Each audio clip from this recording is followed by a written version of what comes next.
morning, or it's probably afternoon by now, y'all. Hope you've had a lovely Sunday so far, even though it's kind of gray and frankly feels like autumn all of a sudden. That's kind of weird, but you know what? It's alright, we'll get there. This year's been weird anyway. The other day, I was talking with someone about one of my favorite topics. If you hadn't noticed, over the past several months, I like to talk about my dogs quite a lot. And I was talking with someone about how I ended up getting both of them. And even though I talk about them all the time, and even though they are my favorite wonderful loves in the world, did you know, you probably don't know this since I've never told you, neither one of them was actually my first choice when I was looking for dogs at the time. With Loki, I got him over in the States. He's a rescue dog. And I was originally looking for a smaller dog, and the first dog I still remember finding in a shelter was this lovely little spaniel, just so cute. And I thought, oh, it'd be perfect. It's a perfect dog, looks exactly like what I'm looking for. But as soon as I got there to the shelter, she had already been claimed or, reserved, I suppose, and so was unavailable, and I was so disappointed that this little dog, I was like, oh, how long is it going to be before I find another one that's as good as this one? Well, a week or two later, my mother sent me a post saying that Loki was available as a tiny little puppy, and did I want him? And it was one of those split decisions where you just have to make a choice, and I said, yes, go for it. And while I'm sure the spaniel would have been wonderful, I can't imagine life without Loki, so I'm kind of glad that I missed that first opportunity.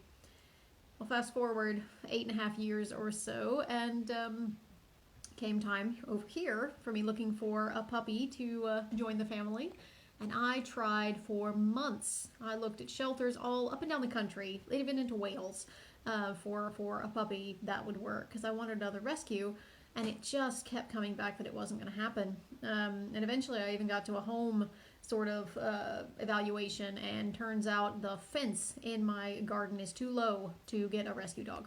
So that was fun.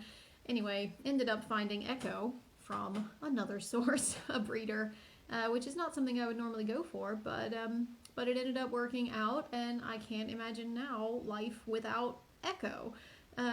Sweetest little thing ever. Well, sweetest massive thing ever. In any case, even though those situations were full of disappointment, and in the most recent case, very much frustration at not being able to get exactly what I wanted at the time that I wanted it, they led to an outcome that I would say is probably, well, if not better, at least as good as any that I could have imagined. And those are small examples of this things turning out differently in a good way than I expected. But, I'd imagine that, like many of you, like many of you, have examples of other times in my life where I have expected things to go in one direction, and they have not. They have gone in a completely different direction, sometimes to the point of despair, of thinking, how can life continue in any possible way that I understand it without this outcome being exactly like I planned it. Those times when you build up in your head an expectation of what life is supposed to be like, and then it doesn't happen for whatever reason. Maybe you move to a new place, or maybe your job goes haywire, or maybe a relationship changes, or maybe you lose connections that you once had, or whatever you might have. Perhaps an illness comes up, or a loss, or something. In some way, life just does not happen in the way you expected. And those times can be extremely difficult if, they're greater than just looking for a dog. But oftentimes, when we get on the other side of them, they end up sometimes being for the better, and in a lot of times, and most times perhaps, as places and times when we've actually grown and changed and adapted in ways that we never expected, perhaps to our advantage in some ways, or the advantage of those around us. Today's Old Testament lesson is one of my favorite stories in the Bible. You've probably heard me mention it before. It's the story of Joseph, which I perhaps like because of the Andrew Lloyd Webber musical. If you haven't seen it, highly recommend it.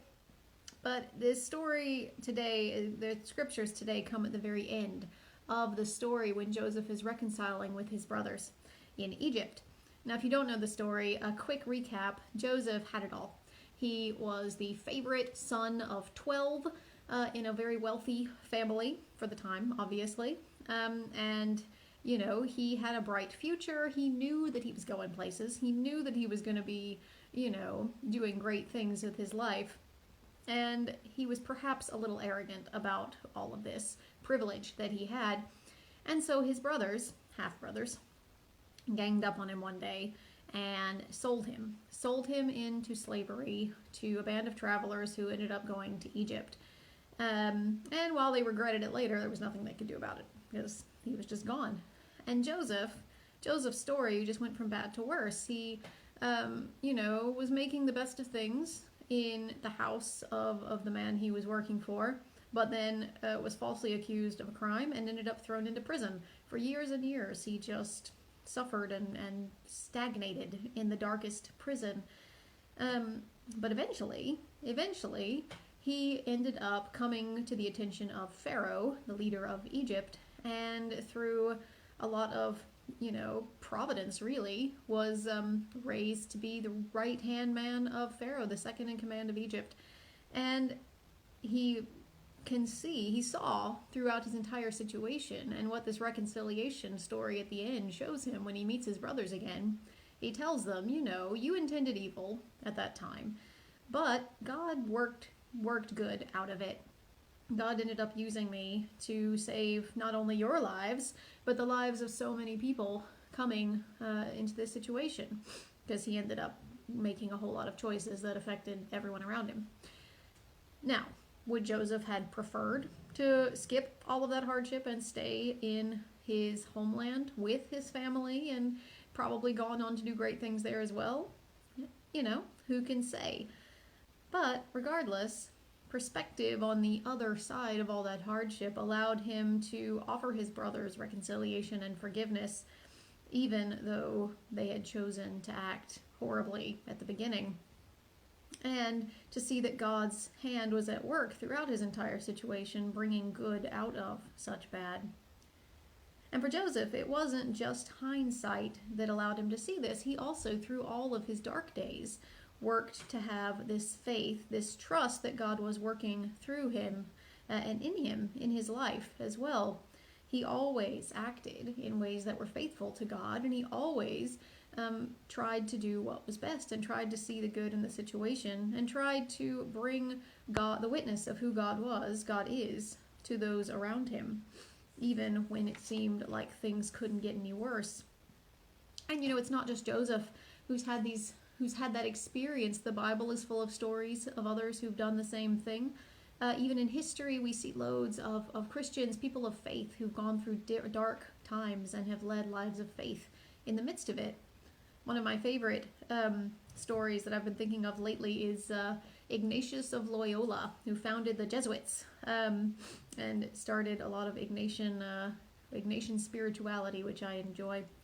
Ignatius was a soldier, and he, during, I guess, one of his soldiering expeditions, ended up with a leg injury that completely took away any of his ability to be a soldier anymore. And while he was recovering from surgery, over the long time that took, he ended up reading a lot of spiritual material, ended up converting, and eventually he became a monk, and eventually he founded his own order. And his insights have gone on to bless so many over the centuries since, all something that stemmed from this horrible thing that completely changed everything he could have ever thought about how his life was going to go. Something that the 18-year-old soldier who, you know, before this injury would have never imagined happening to him. We've all gone through a pandemic over the past 5 or 6 months. Something that's a hard thing, no matter how much or how little we've been personally affected by it. And now, while we're starting to hopefully look forward to coming out of it, looking forward to our own reconciliation with family and friends, with church members who we haven't seen in a while, there's still something, it's still important to recognize that there's something that we have gained, that we have learned, that we can have learned from the past 5 or 6 months, even if we aren't at the place to have the hindsight to see a wonderful good come out of it. Hopefully, we're at the place where we can have the faith to trust that God does bring good out of it, that we have grown and changed personally as well as a community, maybe even as a world in ways that we couldn't have imagined before this pandemic caused us to stop and rethink everything. Hopefully we can see that what often feels like wasted time or crazy wibbly wobbly time that doesn't even seem to have made any difference in our lives has actually brought us to a better place and can continue to bring us to a better place. And so this week, as you go on, this is, I suppose, just a little reminder to think of all those times in your life. Perhaps spend a few moments today thinking of times when you've gone through difficult situations, when you thought, it couldn't get any worse, or when you thought this was not at all how you imagined things. Maybe something simple like, picking a dog up from a shelter, but maybe something much greater than that. Think about those times and think about how God worked through them to bring you to a better place than you could have imagined before, or perhaps to a place of acceptance and of growth in your own self. And then perhaps think of the past 5 or 6 months. Perhaps think of those times that have seemed low during this pandemic. Think of the ways that perhaps you've grown closer to God, to those around you, to your community, or have grown more interested in the affairs of the world, or more thankful for normalcy. Think of the ways that God has brought you into a better place, whether it's internally or externally, in the past several months. And if you can't think of those things now, if you don't have the hindsight just yet, perhaps think of ways that you can look with eyes of faith, that you can be like Joseph and trust that God is working through you even now, even in the midst of all of this, to continue to bring you to a better place and to continue to bring you to a better state of relationship with God and with those around you as we go forward from here. So I hope you all have a lovely rest of your Sunday. Maybe get out in the gray weather and hope that there are some sunny days ahead. And we'll speak to you soon. Take care.